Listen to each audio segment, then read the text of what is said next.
திருச்சி சிங்காரத்தோப்பு திருச்சிராப்பள்ளியின் பிரதான சாலை, பிரதான வீதி என்று சொல்லலாம். அப்படிப்பட்ட சிங்காரத்தோப்பு சற்று இன்று விரிச்சோடி காணப்படுகிறது.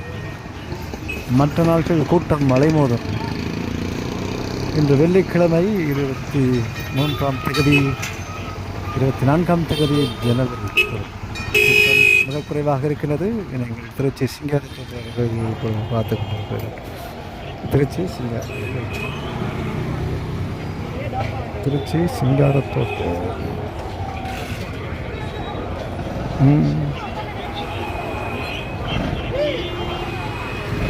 திருச்சி சிங்காரத்தோப்பு தமிழ்நாடு இந்தி